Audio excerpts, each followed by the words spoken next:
सभी विद्यार्थियों का स्वागत है आपके अपने YouTube चैनल ऑल क्लासेस पर। आज हम सभी विद्यार्थियों के लिए एक बहुत ही महत्वपूर्ण वीडियो लेके आए हैं। आज हम आप लोगों को बताएंगे राजस्थान बोर्ड कक्षा 12 का हिंदी का साहित्य पेपर, जो कि आपका कल 25 जून को होने वाला है। दोस्तों, उसके लिए कुछ महत्वपूर्ण प्रश्न आज हम अपनी वीडियो में लेके आए हैं। अगर आप इन प्रश्नों को ध्यानपूर्वक पढ़ लेते हैं और अच्छे से याद कर लेते हैं दोस्तों, आपको अपनी परीक्षा में अच्छे मार्क्स लाने से कोई नहीं रोक सकता। यानी कि आप 90+ मार्क्स ला सकते हैं अपनी जो कल का एग्जाम है उसमें, अपनी परीक्षा में दोस्तों। तो कुछ महत्वपूर्ण प्रश्नों की जानकारी आज मैं आप लोगों को अपनी वीडियो में बताऊंगा और वीडियो को अंत तक जरूर देखें, क्योंकि अंत में आप लोगों को प्रत्येक प्रश्न का उत्तर भी मैं आप लोगों को यहीं पर बता दूंगा, ताकि आप लोगों को ज़्यादा पढ़ने की जरूरत ना पड़े। आप ये इस वीडियो को देखकर ही सभी प्रश्नों के उत्तर भी याद हो जाएं आप सभी को। और आपको मैं उत्तर पुस्तिका में जो सॉरी दोस्तों, जो आपकी पाठ्य पुस्तिका है उसमें भी मैं आपको पेज संख्या बता दूंगा, ताकि आप वहां से भी इन प्रश्नों के प्रत्येक प्रश्न का उत्तर वहां से याद कर पाएं। चलिए स्टार्ट करते हैं। आज का हमारा पहला प्रश्न है, और स्टार्ट करने से पहले मैं दोस्तों आशा करता हूं कि आप सभी ने हमारे यूट्यूब चैनल को सब्सक्राइब कर दिया होगा। अगर नहीं किया तो जल्दी सब्सक्राइब कर दीजिए। चलिए पहला प्रश्न आपका, भारतेंदु युग को पूर्ण जागरण काल क्यों कहा जाता है? इस काल के गद्य साहित्य की विशेषताओं पर प्रकाश डालना। आपने अब इसकी जो उत्तर सीमा शब्द है वो कम से कम 80 शब्दों में आपको इस प्रश्न का उत्तर देना है। अब बात करते हैं प्रश्न नंबर सेकंड। प्रसाद के नाटकों की विशेषताओं का वर्णन करते हुए प्रमुख नाटकों का उल्लेख करिए। इसकी शब्द सीमा भी 80 है दोस्तों। प्रश्न नंबर 3, रेखा चित्र व संस्मरण को परिभाषित करते हुए अंतर स्पष्ट करना। आपको प्रश्न नंबर 4, आचार्य महावीर प्रसाद द्विवेदी के साहित्यिक योगदान को स्पष्ट करें। अब बात कर लेते हैं खंड 2 की, यानी कि खंड 2 की बात करते हैं। यहाँ पर प्रश्न नंबर 5, माधुर्य गुण की परिभाषा यहाँ पर आपको देनी है। प्रश्न नंबर 6, श्रुति कटुत्व दोष का उदाहरण यहाँ पर आपको देना। प्रश्न नंबर 7 की बात करें, कुंडलीय छंद की परिभाषा उदाहरण सहित स्पष्ट कीजिए। शब्द सीमा आपकी 60 शब्दों में आपको इसका उत्तर देना। प्रश्न नंबर 8, गीतिका व हरि गीतिका की परिभाषा देते हुए अंतर आपको स्पष्ट करना है। प्रश्न नंबर 9, प्रतीप अलंकार की परिभाषा उदाहरण सहित स्पष्ट कीजिए। व्यतिरेक व प्रतीप में अंतर स्पष्ट करना। आपको बताना कि प्रतीप अलंकार की परिभाषा आपको दे रही है उदाहरण के सहित, और आपको व्यतिरेक व प्रतीप में अंतर भी आपको स्पष्ट करना है। प्रश्न नंबर 10, अनियोक्ति अलंकार को उदाहरण सहित स्पष्ट कीजिए। उत्तर सीमा 80 शब्द दोस्तों। अब बात कर लेते हैं खंड 3 की, यानी कि आपका यहाँ से 11वां प्रश्न स्टार्ट होता है। प्रश्न नंबर 11, निम्नांकित गद्यांशों में से किसी एक सह प्रसंग व्याख्या अधिकतम 60 शब्दों में आपको करनी है। यानी कि ये दो आपको गद्यांश दिए गए हैं, अथवा में भी इनमें से किसी एक की आपको सह प्रसंग व्याख्या करनी है। यानी कि इस गद्यांश में कवि जो सॉरी दोस्तों जो लेखक है उससे उसने क्या कहा है और उसके द्वारा क्या प्रस्तुत किया गया वो आपको यहाँ पर बताना है, कम से कम 60 शब्दों में। अब बात कर लेते हैं दोस्तों प्रश्न नंबर 12 की। प्रश्न नंबर 12 में निम्नांकित पद्यांशों में से किसी एक की सह प्रसंग व्याख्या अधिकतम 60 शब्द। यहाँ पर भी दोस्तों आपको दो पद्यांश दिए गए हैं, इनकी भी आपको सह प्रसंग व्याख्या करनी है कम से कम 60 शब्दों में। अब बात करते हैं प्रश्न नंबर 13 की। प्रश्न, मैं सोचता हूँ कि पुराने की अधिकतर लिप्सा क्यों नहीं समय रहते सावधान हो जाती। शीर्ष के फूल अध्याय के आधार पर उपयुक्त कथन की व्याख्या करते वर्तमान राजनीति में इसकी प्रासंगिकता बताइए। आपको बताना कि मैं सोचता हूँ कि पुराने के का अधिकार लिप्सा क्यों नहीं समय रहते सावधान हो जाती, इसका आपको बताना है। यानी कि कौन से पाठ से लिया गया, शीर्ष के फूल से यह अध्याय लिया गया। उसकी उत्तर सीमा है 80 शब्द। अथवा में भी आपसे पूछा गया कि अब कुछ नहीं हो सकता, इस देश का भगवान ही मालिक है।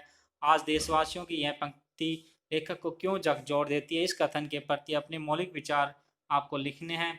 प्रश्न नंबर 14, रहीम की रचनाएं जीवन रस से परिपूर्ण है। आपको बताना है उपयुक्त कथन की समीक्षा उदाहरण सहित पठित अध्याय के आधार पर आपको करनी है। अथवा वाला प्रश्न आपका, कवि सुमित्रा नंदन पंत की कविता भारत माता का प्रतिपाद्य बताते उदाहरण सहित समीक्षा कीजिए। प्रश्न नंबर 15, अहिंसा करुणा मैत्री और विनय नामक गुणों को भारतीय संस्कृति के मुख्य अंगों में स्थान देने का क्या कारण है। भारतीय संस्कृति अध्याय के आधार पर समीक्षा आपको करनी है। शब्द सीमा आपका 60 शब्दों में। और अथवा में आपसे पूछा गया है, तुलसीदास का काव्य लोक और संस्कृति दोनों अभिन्न है, इस कथन की व्याख्या भक्ति आंदोलन और तुलसीदास अध्याय के आधार पर आपको करनी है। दोस्तों यहाँ पर आपको पाठ के नाम भी यहाँ पर दिए गए, तो आप आसानी से भी प्रश्नों को ढूंढ सकते हैं। प्रश्न नंबर 16, कौन निस्वार्थ किसी के साथ सलूक करता है। गुल्ली डंडा कहानी के कथानायक इसी घटना के संदर्भ में आपको कहा है। साथ ही इस कथन पर अपने मौलिक विचार भी आपको प्रकट करने हैं। प्रश्न नंबर 17, मंदोदरी का चरित्र चित्रण आपको यहाँ पर लिखना है। प्रश्न नंबर 18 दोस्तों, चरित्र चित्रण तो आप प्रत्येक कवि और आपका लेखक का याद कर लीजिए, क्योंकि वो बार बार पूछे जाते हैं दोस्तों। ये महत्वपूर्ण प्रश्न होते हैं जो आपकी परीक्षा में 101% पूछे ही जाते हैं। प्रश्न नंबर 18, यह ऐसा संसार है जैसा केवल, दोस्तों आपको ये दोहा दिया गया है, आपको इसका करना है। कबीरदास जी के इस दोहे का काव्य सौंदर्य आपको लिखना है, आपको दोहा दिया गया है यहाँ पर प्रश्न नंबर 18 में। अब बात करते हैं प्रश्न नंबर 19, कवि गणानंद अथवा लेखिका महादेवी वर्मा के व्यक्तित्व व कृत्य पद पर टिप्पणी करनी है आपको 40 शब्दों में। प्रश्न नंबर 20, कहानी सेव और देव के में लेखक द्वारा फाहियान के जमाने का आदर्श किसे और क्यों कहा गया है, उत्तर सीमा 40 शब्द। प्रश्न नंबर 21, इन पंक्तियों में, ये दोस्तों दो पंक्तियां दी गई हैं आपको, इन पंक्तियों में राम व रावण की कौन सी असमानता व्यंजित होती है, आपको समझानी है। प्रश्न नंबर 22 में ये पंक्ति आपको दी गई है, बोरा का तारा एकांकी के आधार पर उपयुक्त कथन की व्याख्या आपको करनी है। अथवा किसी भी राष्ट्र को संपूर्ण रूप से समझने के लिए किन आधारभूत तत्वों का होना आवश्यक है, आप अथवा वाला प्रश्न भी कर सकते हैं। प्रश्न नंबर 23, वर्तमान युग में वृद्ध दंपतियों को एकाकीपन का दंश झेलना पड़ रहा है, इस कथन की पाठ के अनुसार व्याख्या आपको करनी है। प्रश्न नंबर 24, अपने निस्वार्थ कार्यों से किसी के भी व्यक्तित्व में परिवर्तन लाया जा सकता है, इस कथन की व्याख्या सुभाष चंद्र बोस के संकलित के आधार पर आपको करनी है, उत्तर शब्द सीमा 60 शब्द। प्रश्न नंबर 25, गेहूं बनाम गुलाब पाठ के आधार पर स्पष्ट कीजिए कि लेखक ने दूषित मानसिकता वालों को क्या संज्ञा दी है। प्रश्न नंबर 26, आर्य जाति की उच्च कोटि की मानसिकता ने भारत को विश्व में धर्मगुरु के रूप में प्रतिष्ठित किया है, हमारी पृष्ठभूमि व इसका गौरव में अतीत पाठ के आधार पर आपको समझाना है, उत्तर शब्द सीमा 60 शब्द। दोस्तों यानी कि मेनली आपको जो उत्तर लिखना है वो कम से कम 60 शब्दों में लिखना है। चलिए आप बात कर लेते हैं उत्तर तालिका की।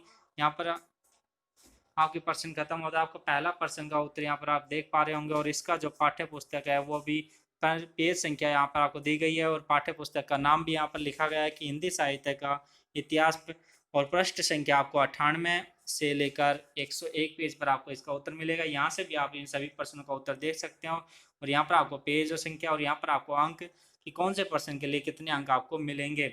सेकंड पर्सन की बात कर लेते हैं दोस्तों। सेकंड पर्सन आप यहाँ पर देख पा रहे होंगे, आपका पेज नंबर 114 और 15 पे। पर्सन नंबर 3 पेज नंबर 136 139 पे। पेज नंबर पर्सन नंबर 4 104 और 105 पर। दोस्तों ऐसी बात करते हैं 5 6 7 की बात करते हैं तो ये यहाँ पर दिए गए हैं 10वां आपका है 72 पेज पर। दोस्तों अब बात कर लेते हैं 11वां पर्सन आपका मिलेगा 78 पेज पर, और अथवा वाले पर्सन भी आपको यहाँ पर दिया गया। अथवा वाला 11वें पर्सन का यहाँ पर भी देखिए 12वें का अथवा, और मेन पर्सन आपका 42वें पेज पर, 19 और 42 पेज पर। ये 13वें पर्सन की बात करें 83 और 132 से 135 पेज पर आपको ये मिल जाएगा। पर्सन नंबर 14 आपको 47 48, और पर्सन नंबर 15 का आपका 78, और अथवा वाला आपको 120 से 125 के बीच में मिलेगा। अब 16वां पर्सन की बात करते हैं, ये आपको पेज नंबर 61 पर आपको मिल जाएगा, और यहाँ पर ये देखिए सरयू पुस्तक का नाम आपको यहाँ पर सरयू दिया गया है, ये यहाँ से लिया गया है। अब बात कर लेते हैं पर्सन नंबर 18 19, ये भी आपको सरयू से लिया गया है, ये पेज संख्या आप यहाँ पर देख पा रहे होंगे। अब 20 की बात करते हैं दोस्तों। 20वां आपका पेज नंबर 111 119 पर है, और ऐसे 22वां आपका 79 से 81 और 9 से 14 के बीच में है। अब बात कर लेते हैं लास्ट पर्सन आपके 26वें पर्सन की। 26वां पर्सन आपका 25 से 32 पेज पर आपको मिल जाएगा।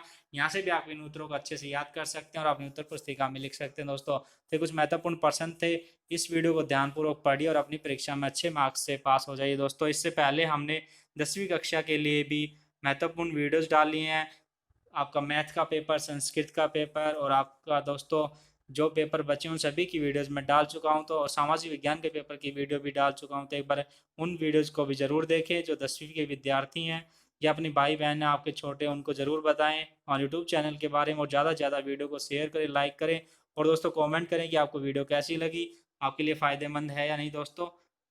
और चैनल को सब्सक्राइब करना बिल्कुल ना भूलें, और जुड़े रहे अपने यूट्यूब चैनल ऑल क्लासेज पर।